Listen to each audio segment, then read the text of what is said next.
Okay, we're going to go and start hands on the way. Welcome. Thank y'all for being here. I'm going to call the meeting to order. Ask the clerk to call the roll. Mayor Williams? Here. Mayor Pro Tem Marshburn? Councilmember Behringer? Here. Councilmember Johns? Present. Councilmember Kennedy? Here. And Councilmember Singleton. Here. I'm going to call on Councilman Kathy Behringer. Lead us in the Pledge of Allegiance. Please stand.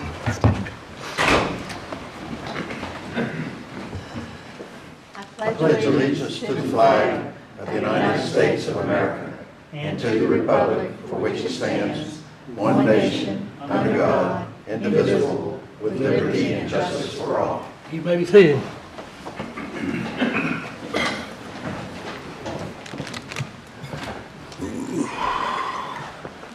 Okay.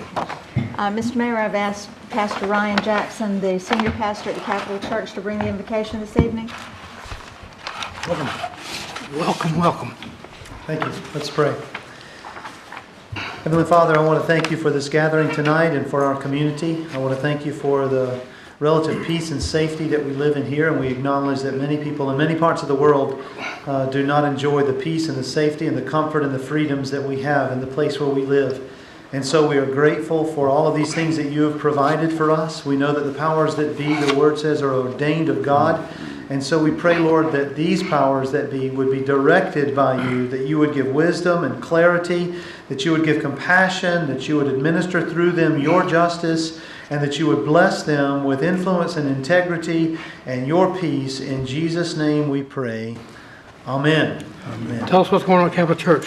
Thank you very much for the opportunity, sir. Thanks for the opportunity to be here tonight and to pray for you all. We pray for you frequently, even when we're not here. So may the Lord continue to bless you guys. You're doing a great job, and we thank you for that. I just brought with me some flyers tonight about the Global Leadership Summit. For all of you who are here, they're out on the table, out on the outside. It's an event that's not just our church event. It's about 445,000 people watch this globally. It appears on August the 9th and 10th, and we're just a local host site. So it's all kind of Fortune 500 company execs. The Senior Vice President of Retail from Apple, Angela Arentz, is there. Sheila Heen, of faculty from Harvard Law School. John Maxwell, maybe you've heard of that leadership name. Strive Masiwaya, the Econet Group philanthropist. Just a lot of great leaders in the business community. And this leadership summit goes out to hundreds of thousands across the globe. We just happen to be hosting it here in Garner at our church site. So it's not about our church, and it's not about, none of the proceeds come to us. It's all about the Global Leadership Summit. So if you're interested in enhancing leadership, we just believe when a leader gets better, everybody wins. So that's what we're trying to do, just enhance leadership and build relationships. And if you want more information, those flyers are out there. Thanks for giving me that opportunity, sir. God bless you all. Thank you. Next on the agenda is petitions and comments. That is time on the agenda for anyone to address the council on an item which is not on tonight's agenda. If you wish to address the council, go to the podium. State your name and address. Try to limit your comments 3 minutes. Welcome. Good evening. I would like to extend my thank yous to the mayor and the chamber for hearing my concerns in the community. I love Garner. I've been in my house for 20 years, so not going anywhere. I just have 3 simple questions. I know there are other things on the agenda tonight that are probably a little more pertinent. The first thing is I live in the Woodland subdivision near the new Garner High School. I have a rising junior and a rising freshman. Speed throughout. Yes, sir. State your name and address. Jeff Canavan. Jeff Canavan. I'm sorry. It's my fault. Thank you. No problem. And the speed throughout that neighborhood has continuously been absurd. The stop sign at the corner of Ford Gates and Buckhorn is virtually ignored. I am petitioning for speed bumps or speed tables to be put into that neighborhood to ensure child safety. And also with the impending new school opening, there are going to be a lot of teenagers, and I'm a driver's ed teacher, who are going to go flying through that stop sign. And that really worries me. So that's the first thing. Secondly, the intersection that comes away from White Oak as you're going 70 west and you hit the Vandora Springs intersection. In my opinion, as a layperson involved in transportation, I would love to see us have some kind of traffic signal there, even if it's something between the hours of 2 and 6 p.m. that would lend the traffic pattern to flow a little easier. The exit there is a little long, waiting, etc. So, and then you could go to flashing lights after the peak hours, etc. And then finally, my last thing is just a simple question. I'm excited about the White Oak development. I'm excited about all the things that are going on there. I'm just kind of curious. I understood there was a hotel, the Drury, that was supposed to go in. What is the Status. prognosis, or is it dead, or is it still going? And what are the effects for the community? Mr. Manager, will you answer that? Sure, I will. So the last we heard from them, it's a family-owned hotel. They still own the lot on the corner, and they look for certain market conditions before they develop a hotel. Okay. And right now, they feel like it's not the right time for them. They're just waiting for maybe a little more development, a little more maybe business clientele, and maybe even other hotels, because they do like the cluster, but around each other. But they're just kind of waiting for their whatever conditions they would like to see as from the market and the surrounding area before they build. Sure, sure. So they haven't told us, you know, they're not going to do it, but they haven't given Right. us a timeline Okay. on when it's going to happen. Property values and quality of life being at the forefront. I appreciate that. A couple of items. You mentioned the intersection at Four Gates and Spring Drive. To get the traffic calming measures in that neighborhood, we have a process, and you can contact our staff, see if one of them can give you contact one of our assistant managers, Mr. Hodges and Mr. Roylance. Outstanding. And they can help you. The process that you have to get neighborhood consensus on doing something like that. Sure. We'll have a rising junior and rising freshman at the high school this year, so, and my rising junior is supposed to be driving there. So we'll see. I share your concern, sir. Yes, so I understand that because I drove, that Four Gates wasn't there when I went to school there, but that intersection was different there. It was different than it is now, but Yes. I went to school there too and drove down Spring Drive to get to the high school. At Vandora and 70, that being a state intersection, state roads, I don't know what can be done there. You know, they're gonna be getting ready to replace the Highway 50 bridge. Gotcha. And to get that done, they can go to do the Vandora Bridge. That intersection may change quite a bit at that time. We don't know Gotcha. until the design's done. Very good. That's somewhere down the road, but 50 they've selected the plan of what they're gonna do there. That's supposed to go out to bid or right away acquisition sometime the next year and start construction in the next 18 months, I think. And it's an 18-month project roughly. So, isn't that right, guys? Supposed to be ready in 3 to 4 years? And then the state said they were gonna start the Vandora Springs Bridge process, but, I agree sometimes that getting off at 70 and Vandora, there can be, there are quite a few accidents bump ups there. There's no question about that. We can ask, matter of fact, I'll ask the police, if the accident report is a high number, if we need to ask the state for any assistance, but, you know, again, that's a state road, 2 state roads coming together. And I appreciate that, sir. And at the limit of what I'm allowed, which I respect, what is the reality of getting some kind of speed mechanism within that neighborhood? That's part of the process that he was explaining. Gotcha. There's a few steps. You have to get some neighbor buy-in. Gotcha. You can't just put them in just because one neighbor was a Gotcha. concern. And we also have to do a speed study, and it's somewhere like 80 percentile of the Okay. drivers have to be doing over the speed limit and those type of things. And so Very that good. will all be evaluated. But good. it did occur, we went through that process, well, Greenbrier went through that process 10 years ago. And speed tables wound up being the design preference and the one that was very good. recommended and Very good. implemented. So if you would, if you'd ride through, I'm gonna say try winter locking, because what people were doing was we're cutting through from 70 onto Jessup Drive down Winterlock and coming out on 401. Okay, okay. So there's a couple of streets in there that have Gotcha. speed tables on them. And another neighborhood is in Cloverdale. They had it on Meadowbrook, which is a cut through from Garner, from Weston Road, from North Garner, you can cut Right. through and avoid a lot of traffic and come out on the other end of Garner, other end of Cloverdale, and down near Trine Road. And so they were installed on that street. They didn't do the whole neighborhood because you didn't have to. They did the neighbors on that street, which is the main cut through. In your case, it may be 4 gates and not the whole neighborhood. But just focus on one street, the cut through street, instead of the whole neighborhood. That's where you get more buy-in from people, because if everybody on that street is concerned about speeding, then you'll have a lot easier time to get neighborhood consensus Exactly. than the whole neighborhood. Just trying to be not passive aggressive, but active. So Yes, I sir. appreciate your. What's your address? You live in that neighborhood? I live at 1003 Buckhorn Road. Okay, all right, thank you. Ronnie? Yes, sir, in regard to the Drury Inn, Triangle Business Journal recently listed White Oak Shopping Center as, I believe, the 4th largest shopping center in the area. Wow. Which should be a good indicator that the growth is coming that will support a hotel. So things are looking good there. We don't know when, but it's a positive picture. Awesome. May I say, I appreciate the vocation that you're in. Thank you, and sir. Please teach them well. I see a lot of these youngsters out there. I do my best, sir. I'm sure you do. Thank you. Okay, anyone else? Thank you, sir. Thank you very much. Anyone else want to speak on the petition and comments?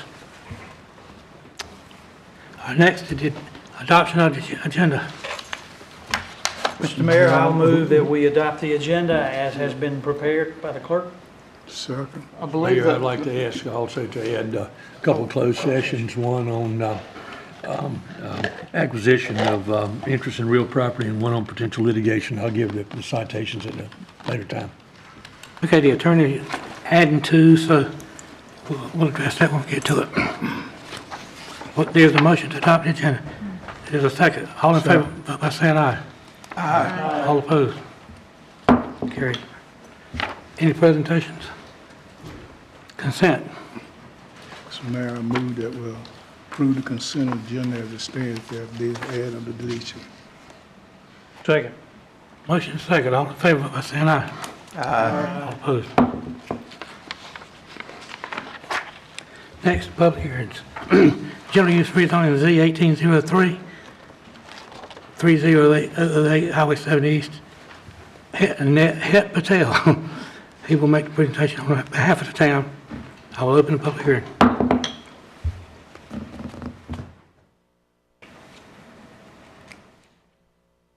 Good evening, Mr. Mayor and Hey. council members. My name is Het Patel. I'm the senior planner for transportation and land use for the town. I'm here to present the general use rezoning for 3008 US Highway 70 East. This is a town-initiated general use rezoning. The owners are Harvey and Mildred Gordon Ayers. The location, as I mentioned, is 3008 US Highway 70 East. The tract is about 1.09 acres, and we are here today for the public hearing. This will then go to Planning Commission at their August meeting, and will come back to you at your September meeting for action. So, as I mentioned, this is a town-sponsored request for general use rezoning to correct an error from the 2017 ETJ expansion. In 2017, the town initiated an ETJ expansion that was a two-step process. The first step was bringing properties into the town's ETJ, and the second was to rezone them to a town zoning district as opposed to a Wake County zoning district. And this parcel got missed when that process happened in the second part of the process, so we're coming back to do that right now. There are no development plans. As I mentioned, the site is located on US Highway 70 East, right at the edge of the town's ETJ, right to the east of Guy Road. The adjacent zoning and land use is R40 to the north, which includes single-family residential and some vacant land. HD, which is the highway district for Wake County to the south, which is being currently used as agricultural land. R40 to the east, which is a vacant parcel as well, and then service business to the west, which is a auto parts and a self-service business. Zoning history, as I mentioned in the following cases in this area, the big one is the Z1701, which was the town of Garner ETJ expansion, bringing in a lot of Wake County highway districts and converting them to either service business or an appropriate use along US 70 corridor. There were others in 2016 that were also rezoned from a Wake County highway district to either service business or industrial use along US 70 corridor. So the existing zoning classification is Wake County Highway District, which is basically a low-density residential district. It would be comparable to the R30 district for Garner, and the Highway District for Wake County also includes some non-residential uses which are allowed under special use permit. The requested zoning classification is service business, which accommodates commercial activities that are a little bit more intense than the neighborhood commercial or commercial retail districts.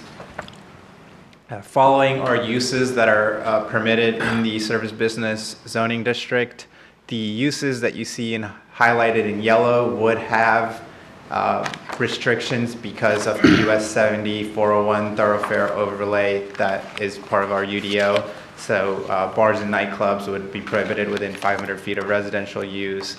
Adult-oriented businesses prohibited within 1,000 feet of residential use.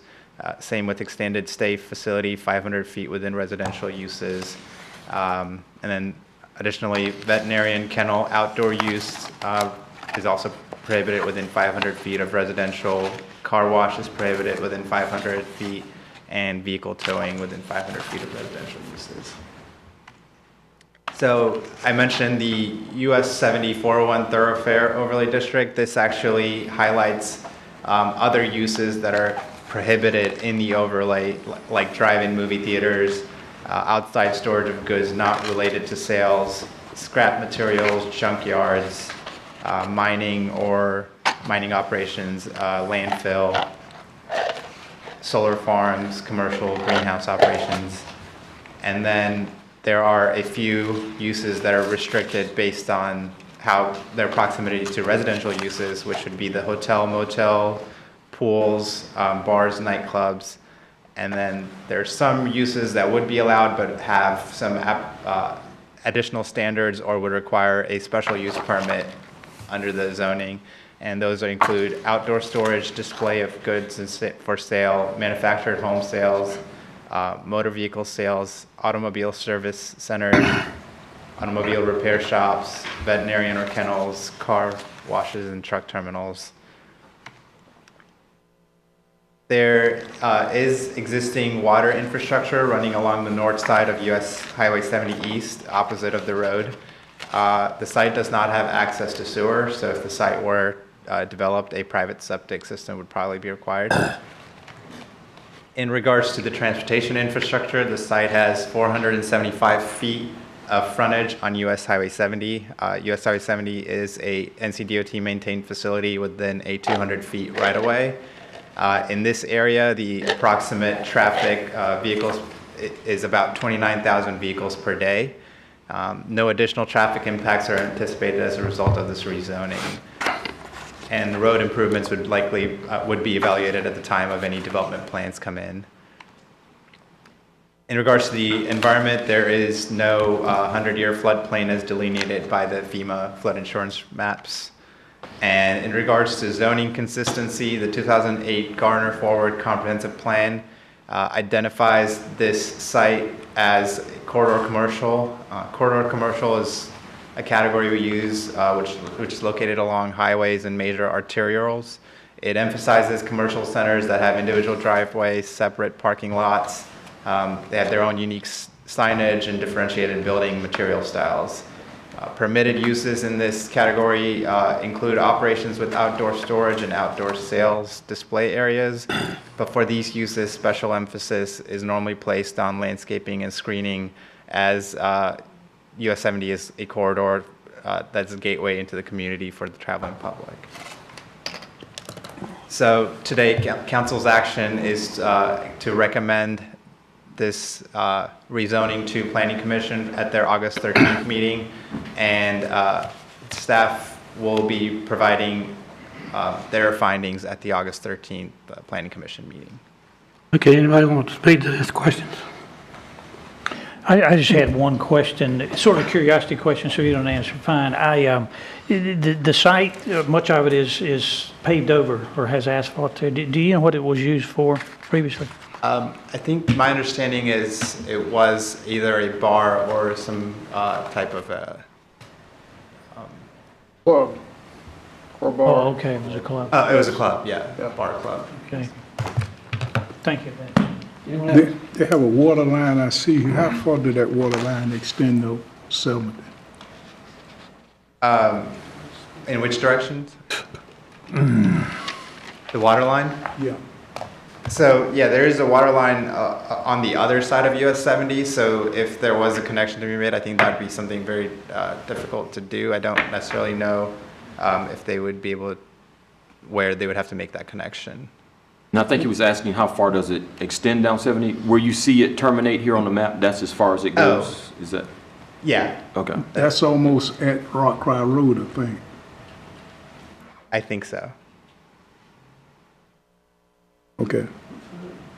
Rock Quarry, he said Rock Quarry, but I This yeah, I think isn't, it's a little ways from that. this isn't close to Rock Quarry Road here. I think it stops there in front of the church. We're on Highway 7 here, Mr. John. It's not going to the road. This is down there near the, there's businesses on the west side before you get to the NC State Farm. Yeah, I know where you're talking about, but I was wondering, okay, I got you. That's fine. Okay, anyone in the audience want to speak to this? I'm closing the public hearing. Refer it to the Planning Commission. There is a well on site.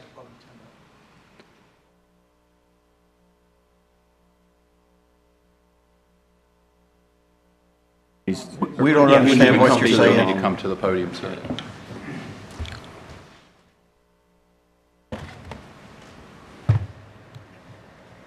Hello, sirs. His name's ma'am. Name is Stephen Farrell, Clayton. This site is owned by my wife and my sister-in-law. And there's a standalone sewer plant, small structure. It was going to take $60,000 to replace, but it's inspected and certified by the state, and I've still got to do some work to clean it up. There is water line which a buyer went in to look at and put power to it and got some water samples and it looked good. But we approve. We're asking for approval. Get his name and address. Can you give us your name and address, please? Yes, sir. Stephen Farrell, Ferrell, 111 Hamby Street in Clayton. So you say there's a well there, Yes, sir. okay, and some type of septic treatment system, so septic Yes, system. it is. This system is standalone. It was purchased back in '74 when it was tavern, when the Johnson Canyon was dry. Okay, all right, thank you. Yes, sir. Thank you. Yes, sir. Anyone else? Okay, I'm going to close the public hearing. Refer this to the Planning Commission. Mr. Treesenberg.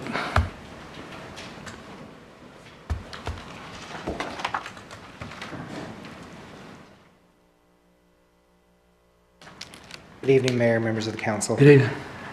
Today I have before you for the public hearing the text amendment that we discussed at the last work session. Hopefully, if you had time to read through the report, maybe it all made a little more sense this time around. But we are, at the request of the Downtown Development Manager's Office, entertaining the addition of 2 uses into the CBD zoning district. Those 2 uses are outdoor athletic or entertainment facilities that are privately held, as well as indoor-only manufacturing and production. The entertainment Any kind of use that comes forward in the future related to that would come before you as a special use permit for additional approval, so it would be very site-specific. And in the case of the indoor-only manufacturing and production, we have suggested doing that as a permitted with standards use.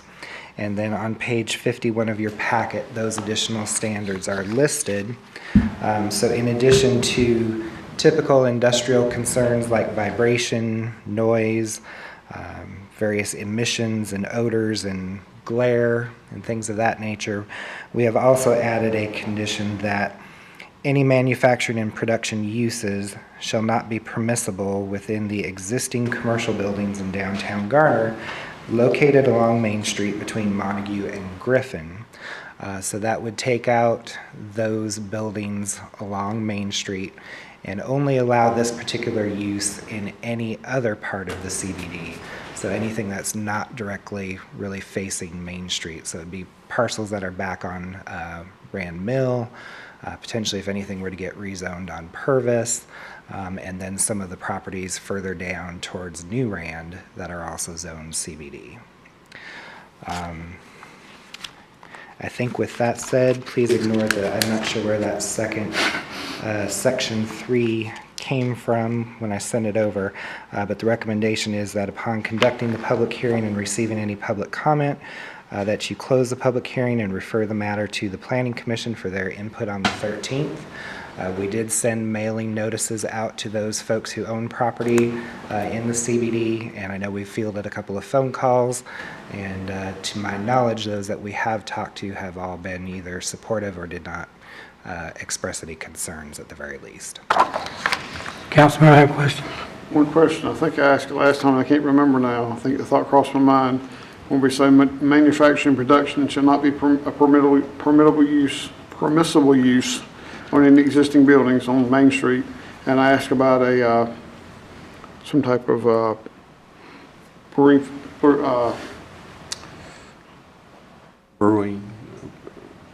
name just escaped what I was going to say. Someplace that makes beer or brew, a place like that. That would not be allowed here, or that would be viewed as not manufacturing. It depends on their exact setup. The way we've decided to approach those uses, it depends on how much of the space or how much of their revenue is generated from retail sales versus the actual production. So if it's a business that is more on the retail side of things, that would be allowed as a retail use anywhere in the CBD. But if it is strictly, primarily production, either in terms of dollars generated or square footage, we would look at that then, that it would be not permitted. Question? Okay, I'm just not. I've been down east last week for a few days out of town with my family, and I was in Beaufort, and they're building a massive one that is a brewing facility, and then a place that used to be a restaurant got split, and it is. Well, that's on the main drag on Front Street. Then on Turner Street, there's another one that's. Just saying, I hope we're not interested in doing that, and then we might change it again. We have toyed with the idea of introducing that as a separate use category. We haven't done that as of yet. We've just kind of relied on our existing ability to interpret the use table as it is. But if we find that we need to go back though and create a separate use specifically for that, that is something we have entertained. Because if I include from Montague Street to Griffin, you include the corner of Purdue and Purvis or Purdue, whatever street it is on Main Street. The new building has not been built yet, it's out the rec center. Who knows where that may be, so. Okay, I'm through. There's been some discussion about the use of the building we own at 120, maybe East Main, anyhow, 120, where fire department was. Yes. And we're talking about incubator businesses there. Is that part of the excluded area? It is. So what if we had an incubator, if we were trying to, is the professed use of that facility in conflict with what we're the restrictions that would be placed on it by adoption of this ordinance? I don't believe so. I believe that most incubator uses are going to be office-oriented. I wouldn't imagine that they would have much in the way of production. Right, and that's correct. And that's the way economic development and downtown manager are setting it up for more for office use and also for office use by the downtown Garner Association, the downtown manager. So they don't propose to have any manufacturing out of that facility. That's all. Okay, this is a public hearing. Would I entertain comments from the audience? Mr. Carroll?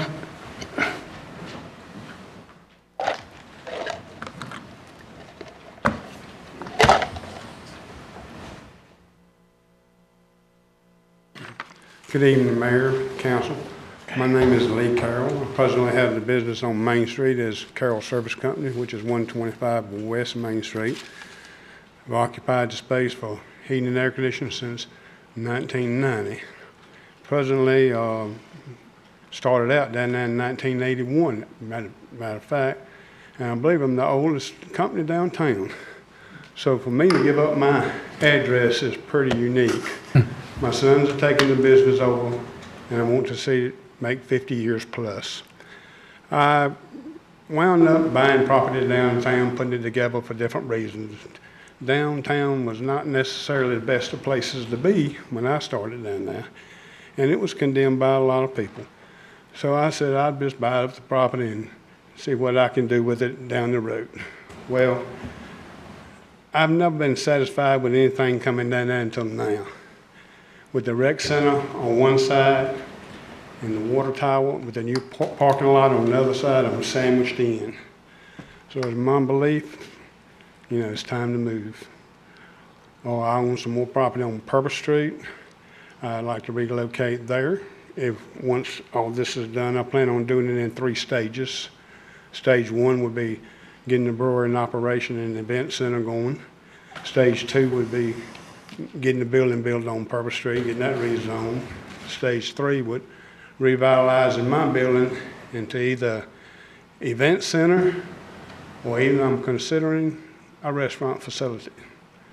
There's quite a few obstacles to overcome, but you know, we work as a team, we can get this done. But everybody I've talked to seems to be all for it. I've had no negative activity about it. So I'm going to be spending a lot of money downtown, and for 25 years I've tried to do something. So now I'm going to do it. This is my last chance. Any comments, questions? Well, I can't imagine you doing anything that would be detrimental to downtown if you were. No, it's special in the heart. It's if you put 25 years of your life and your money into it, the next thing you're going to do is going to be right. So yes, if you have any problem dealing with our folks, which I don't think you'll have, we'll see you again. Mr. Carroll, I'm pleased to hear you're not going too far. You said you were moving over to Purvis Street, I believe. I'm a little deaf in this ear, so you can say that again. Speak up, Ken. Yeah. You're not moving your business too far. You said you were moving to Purvis Street. Yeah, okay. I've got 125 West Main Street presently is on the main street itself. Mm-hmm. I own the lot right beside of it, which is, I believe, is 121 Main Street. And that's what we've been used for parking over the years. And then I own the lot behind that, which I built 2 warehouses, somewhere along 92, 3, so in that area. And then after that, stuff was going kind of downhill with Main Street, so I wound up buying the Thompson property behind that, which is 3/4 of an acre. And then next to that was an old cinder block abandoned house that was about condemned, so I bought that property and tore it down and rebuilt a brand new house. So I was planning on going all the way down to 70, but then people got kind of wrong idea, so I just kind of let it lay until now. I'm pleased to hear that your son's going to be able to take over the business. You guys been around for a long time, done some work for me in the past, I know. Thank you. Anyone else? Thank you, Lee. Thank you. I'm going to close the public hearing, refer this to the planning commission. New and old business, Pam Wortham.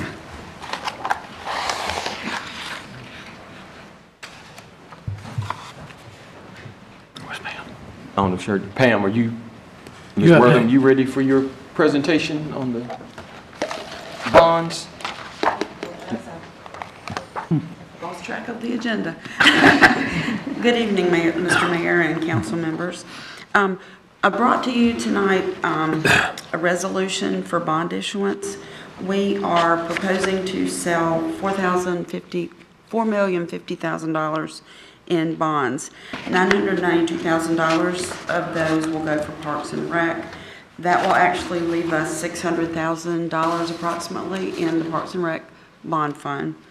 Downtown redevelopment, we are proposing to borrow $753,000. That will issue all of the debt in that category.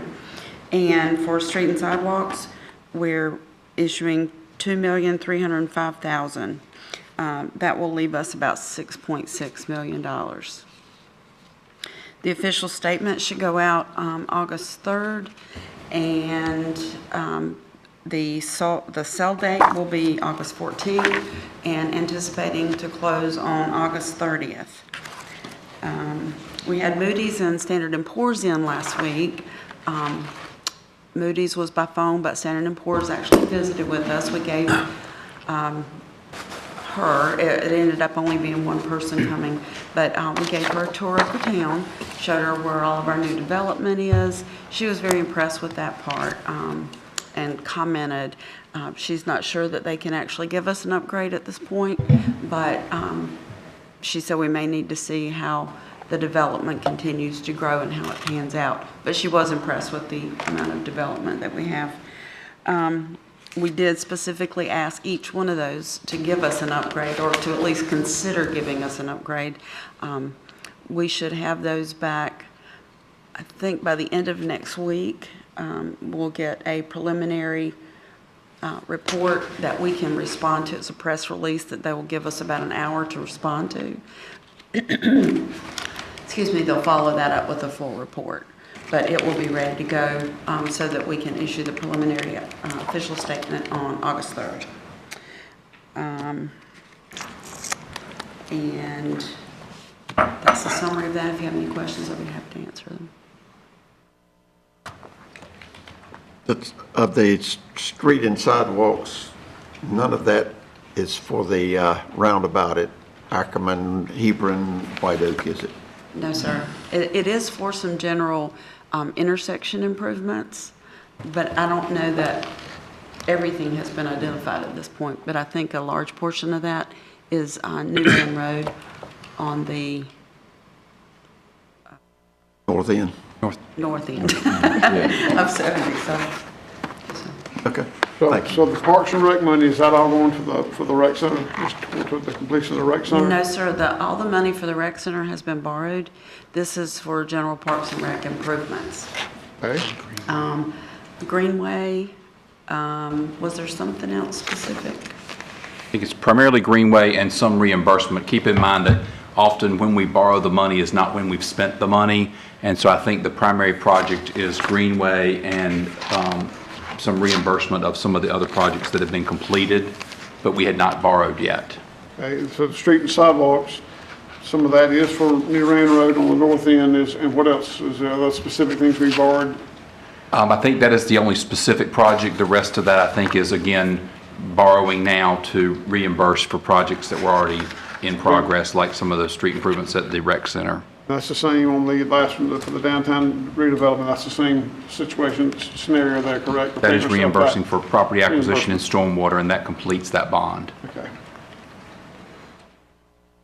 Sale will be in less than a month. Anything else? You ready for a motion? Yeah. Adopt the resolution. Mayor, I move that we adopt resolution number 20182355, providing for the sale and issuance of not to exceed $4,050,000 in general obligation public improvement bonds, Series 2018. Second. Motion is second, all in favor? Question, while we're on this subject, has anybody got any idea when the New Rand Road project will go to construction? We have Next year? received preliminary cost estimates, so I think we would likely prepare for utility moves in the fall of this year for construction in the spring of next year. Thank you. Very good. White County Volunteer Agriculture District, David Bamford. Good evening, Mayor, members of council. This is a request by Wake County for all cities and towns in the county to enter into a memorandum of understanding with them to administer the voluntary agricultural district program within the corporate limits. Currently, the program applies to all county areas and also the ETJ areas. So they are asking that we would consider allowing them to administer the program within the town limits. So some background information. The General Assembly did pass an act that authorized cities and authorized counties and cities and towns to undertake programs to encourage the preservation of family farms. And currently, Garner does not have such an ordinance, but Wake County does. And they adopted their ordinance in 2002 and later updated it in 2016. And this program is administered by the Wake Soil and Water Conservation District Department, which is under the Wake County Environmental Services Department. Some information on the Wake County program. There's approximately 35 voluntary agricultural districts in the county. This includes approximately 51 different property owners, approximately 128 parcels totaling about 6,000 acres. In order for a property owner to participate in this program, they need to have they need to engage in either horticultural, agricultural, or forestry activities. And there's certain acreage sizes for those types of activities. A property owner would fill out an application. It would go through a review process, and if it was approved, the property would be mapped on the Wake County Agricultural District map. And there's also a free sign that the property owner can post on the property to show pride in preserving the family farm. And it's important to note that the program is voluntary, that a property owner may withdraw at any time for any reason. So if there's development pressures on a site, then the property owner can withdraw from that program. This is a map of the different agricultural districts in the county. And there are currently 3 located within Garner's ETJ area. The first is located off of 1010 Road near the intersection of NC 50. This is a 20.5 acre site. There's another agricultural district located off of New Bethel Church Road, just west of the new high school. And this is a 16.33 acre site, and just north of there is a larger tract, almost 100 acres. And so those 3 sites are currently participating in the county program. So in order for property owners within the corporate limits to participate, the city or town would need to enter into a memorandum of understanding with the county for them to administer this program.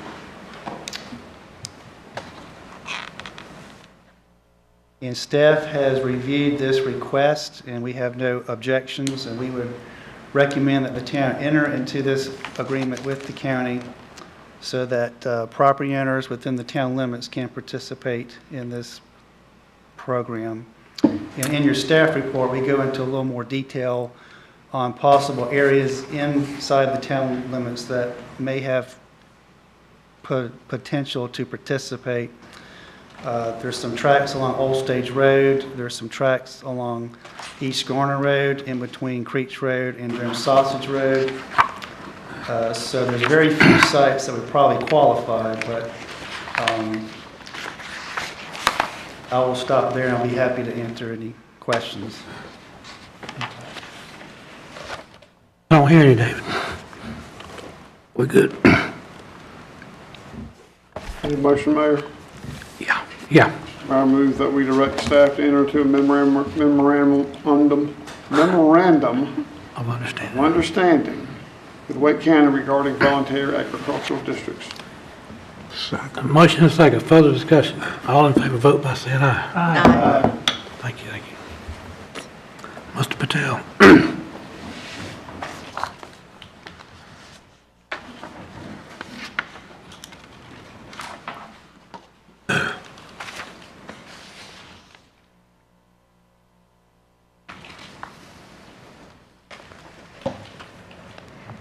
Good evening, Mr. Mayor and council members. I'm here to present to you the White Oak Ackerman Hebron Church Intersection Improvements Project Phase 2, scope of services and budget. So Phase 1 of the project is nearing completion by the end of this month. At the June 19th meeting, Town Council selected Alternative 3 as the preferred alternative, the dual lane roundabout.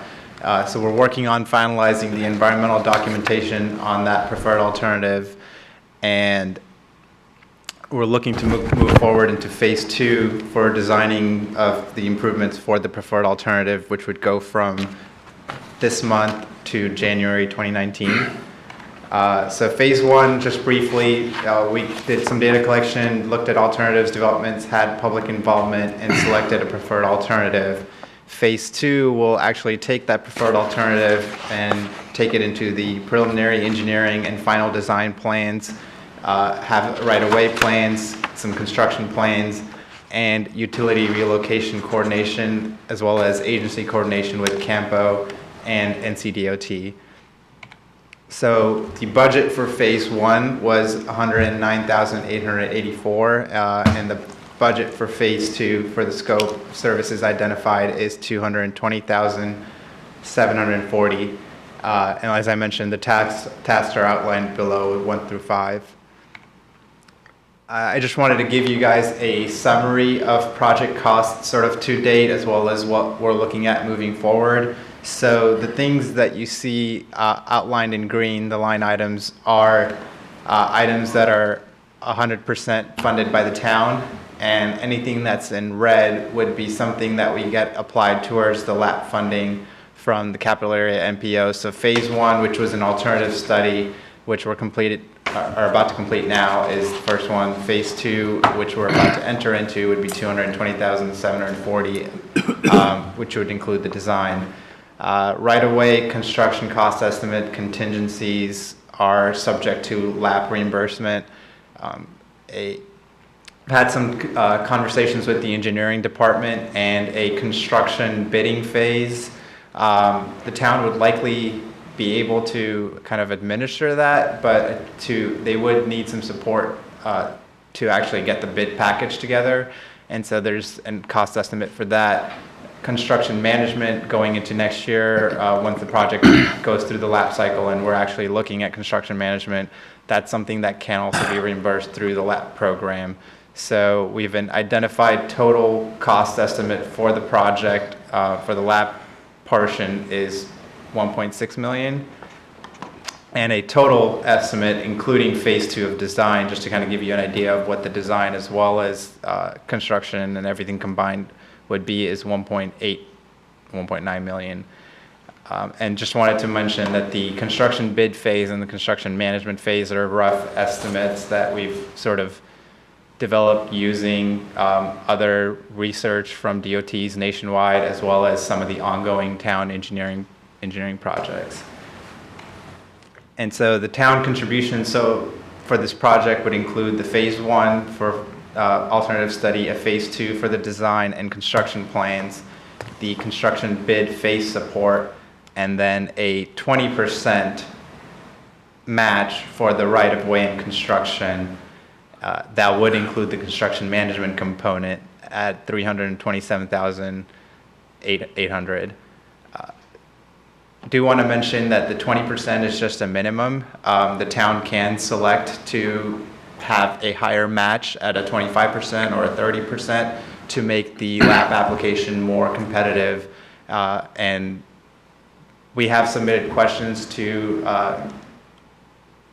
Campo to figure out how that alters the scoring criteria based on percentages that the town is matching for. If it is a significant difference between a 20% match and a 30% match, what type of scoring difference that might make. And so the total contribution at that point for the project would be $688,424. And the next steps are looking at council's agreement, or seeking council's agreement and authorization to move forward with the phase 2 contract execution, which would basically start the work on the design plans, right-of-way plans, and construction plans. The funding application from the capital area MPO for the LAP program for the FFY 2020 cycle will open August 15th, 2018 at their executive board meeting. So that's when they actually, the executive board takes action on opening the LAP cycle, and we have about 2 months to do the application. So we have to gear towards getting the design plans to a particular point where we can have good enough cost estimates to apply that project to LAP. Hey, can you go back to the screen before this one? Yeah. So the 20% of the town's contribution estimated is 327. So considering, if you considered more, and you said you've asked them about what 30% would be, that would be about another $160,000, $165,000. So we're talking about $500,000 roughly. Yes, if you were to go, if the town decided to go up to 30%, it would be at about, I think I did the math, is 460 or 470,000. Okay. So somewhere between that and 500,000. Okay. Yeah. And you'll get an answer back on that soon, and we'll know that before we proceed. Definitely, and we actually, the capital area MPO is invited, they do this every year, so before they open the LAP cycle, they have a applicant meeting, or training is what they call it, and that happens August 21st, so I will be attending that, and if I don't have the answers by then I will definitely have them on that day. And we will, before we actually do a LAP submission, we will bring this back to town council to figure out exactly what % match we would like to go in at in the application, as well as review the cost estimates once we've gone further into phase 2 of design. We would appreciate you bringing that back to us, because that's, we get one shot at it, and we don't want to swing and miss. So we have pretty reasonable assurance that LAP funding will be available. It's just a matter of How much? how much, yeah. Right. And just a matter of how competitive our application can be, and sort of how many different criteria it addresses in terms of safety and a lot of other things. And just to give you an idea, the overall budget for the LAP program is about $25 million. So they've divided that into, I think 60% is for roadway projects. I think it's 20% for bike ped, and then there's some for transit as well. So. Okay. Good. Anyone else? Got a comment. I'd ask Pat to, or Het to give us this breakdown. Go back, if you would, to the to that budget call breakdown.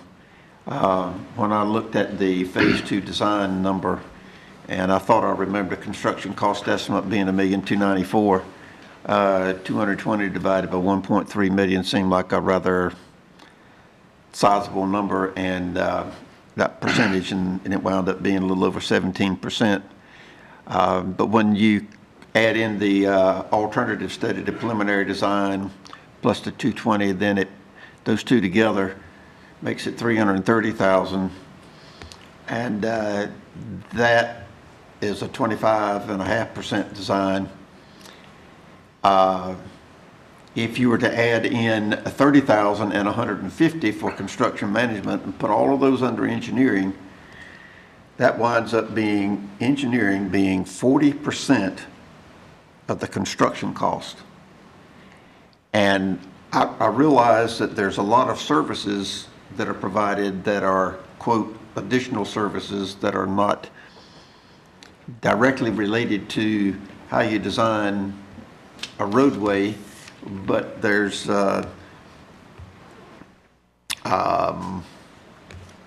some right-of-way mapping, there's some environmental surveys, there's a lot of other things, but I suppose a couple of things are in order.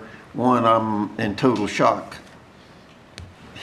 quite frankly, at the cost of engineering. And all I would request is that staff lean on the engineers, and I've been on the other side making requests, and I would never, ever have ever considered, never had the guts to have requested a 25% design fee. I would have expected to have been run out of the building. That's just a personal opinion. But it's an opinion that I represent on behalf of the citizens to say, be mindful of the engineering fees that are brought before us. That's my primary grandstanding for tonight. Good job. Anyone else? Well, let me ask one. I think we can do the bidding. I'm surprised the bidding phase would cost $30,000. Will we do the construction management in-house, you think? When I talked to Tony in engineering department, I think he said we would have a better idea next year by the time in terms of what the engineering staff capabilities are, if we have additional staff or not, and sort of how some of these current ongoing projects work out by then. If we do get LAP approval in March 2019, then we would be looking at starting this project in the fall of 2019.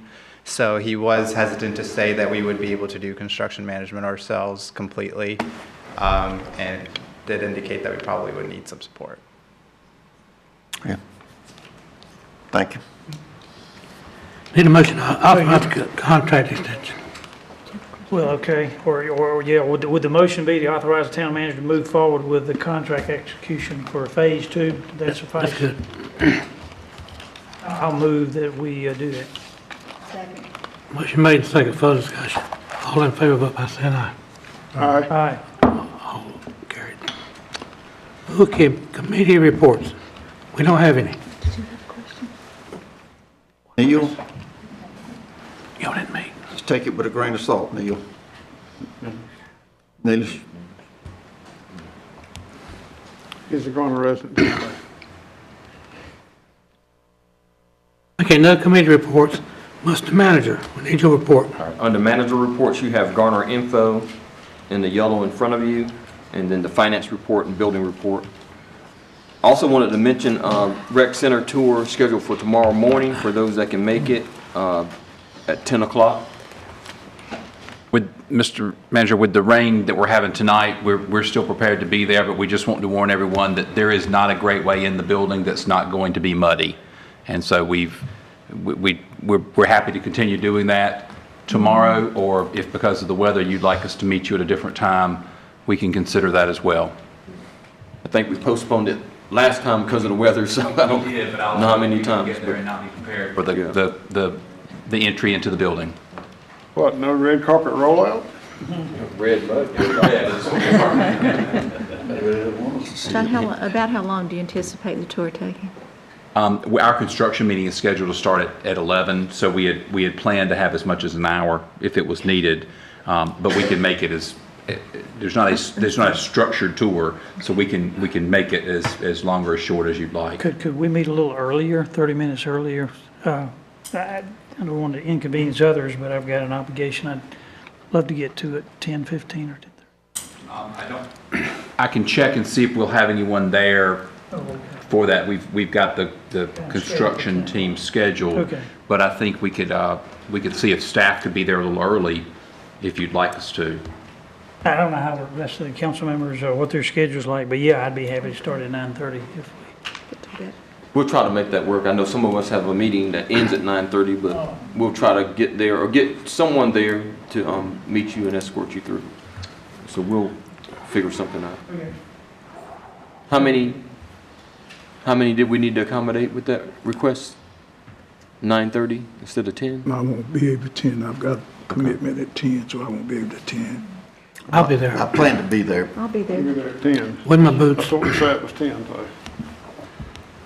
Mr. Mercer, could we leave it that we'll confirm with you in the morning if we can get someone there at 9:30? I tell you what, let's just leave it at 10 o'clock. I mean, Okay. that's the time we had. Most council members are yeah, probably working around that. So yeah, we can just leave it at 10. Okay. If I need to leave a little early, I can.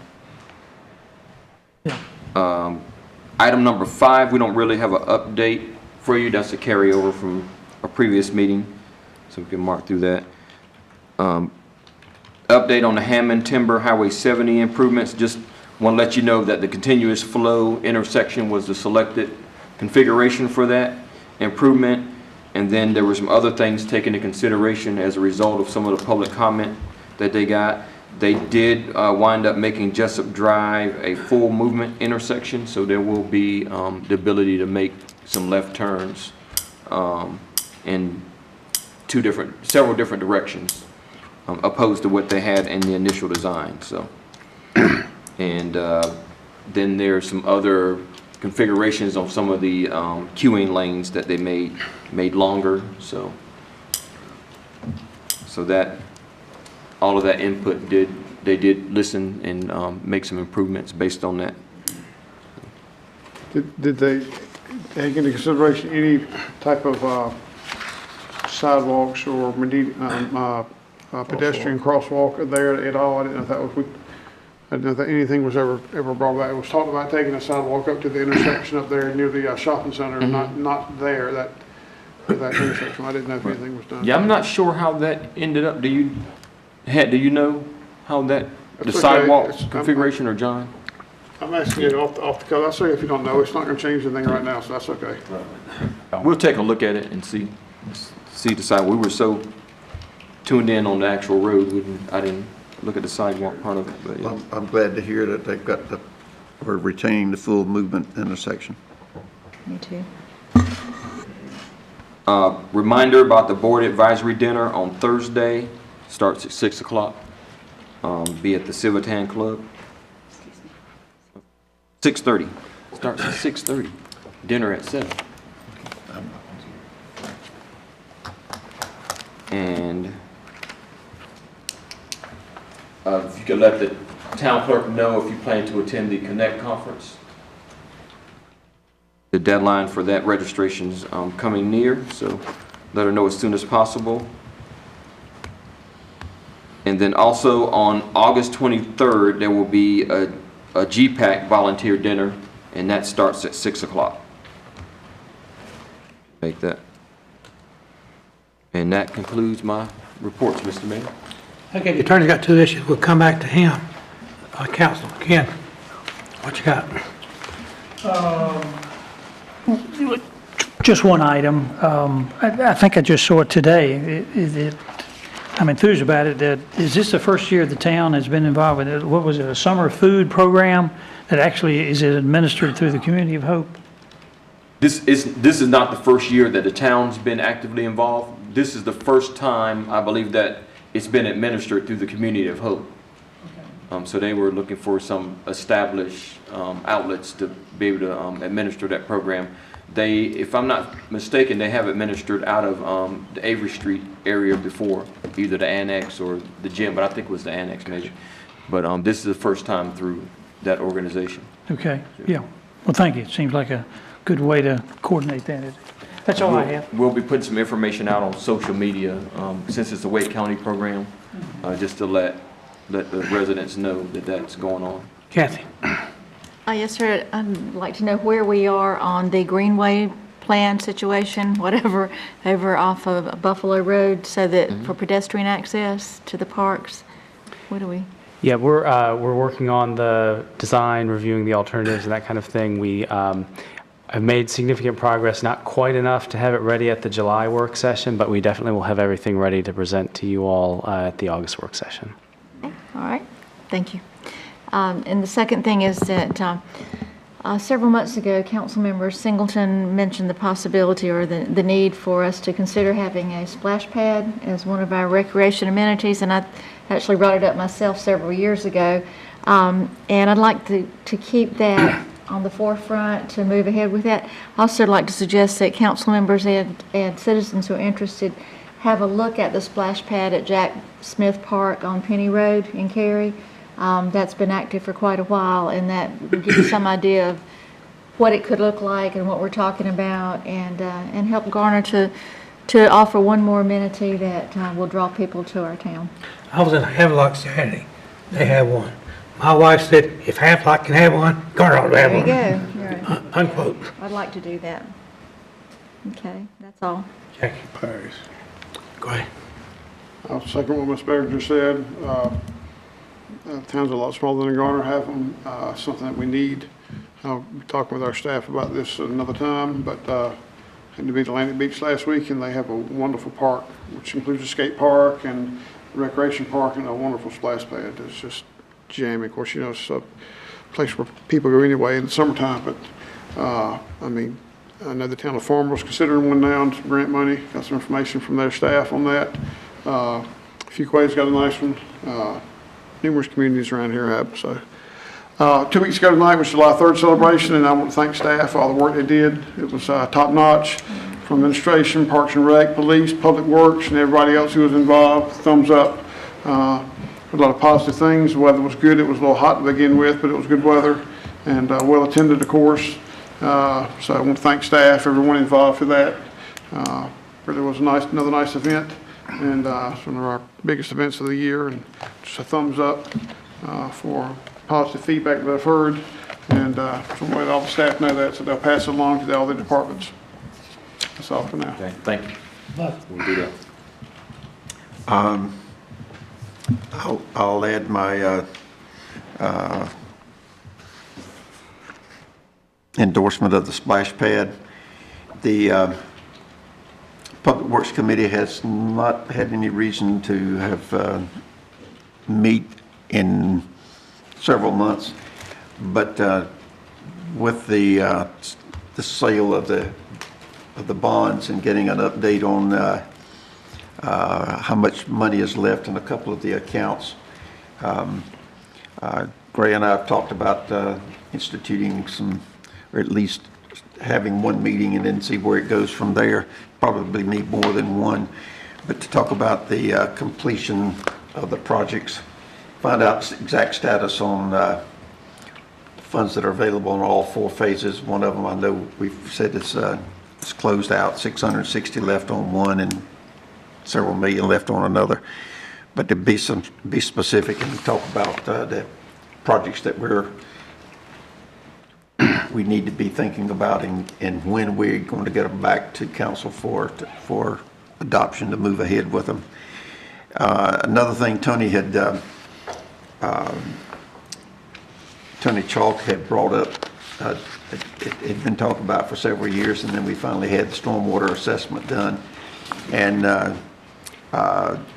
there's a couple of $1 million worth of improvements that are recommended there, and that will only grow. And that's an item is that we want to be a part of the discussion about capital improvements. Matt's been working on, I think that was the source about a CIP, a capital improvements program, and all of that leading to, we've got a lot of things in front of us, and ultimately getting back to us with here's what we're looking at down the road and when. And one of the main reasons of doing that is in the next 2 or 3 years, it might be sooner, if you move ahead with certain projects, you may get to the point where you start to thinking about the first project that you earmarked for use of any of the revenue savings program funds. So our whole thing is to initiate some discussions, and so we can get back to council on a unified approach on capital improvements coming down the road. I sent a note along to Rodney, and he suggested that there'll be some updates for us in the, did you say the August work session? August work session. And then possibly have a meeting the following day, which would be a Wednesday, the 29th. But anyhow, that's just background information to say this is what's in Public Works, what's on our mind right now and where we're headed. The August work session made sense because we will have just sold bonds, and that will give us a chance to, update some of our models and, confer with our financial advisors and have some more up-to-date information, more accurate information as we begin to talk about these other projects. All positive, looking forward. Let me tell you about positive. I spent an hour and a half with the fire chief last Thursday. I've never seen him so happy. He's a jovial fellow. He loves everybody. We love him.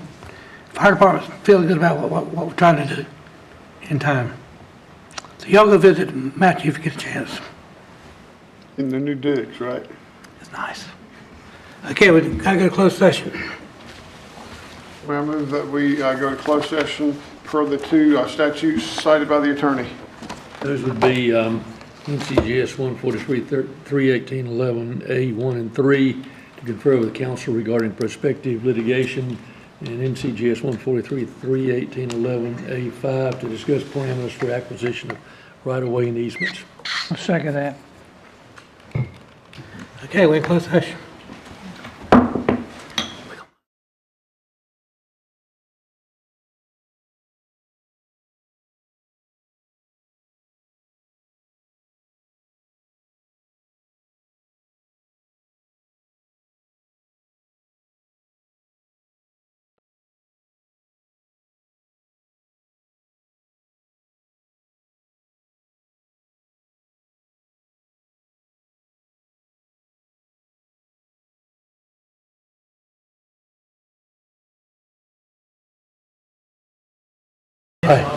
So the council is back now in regular session.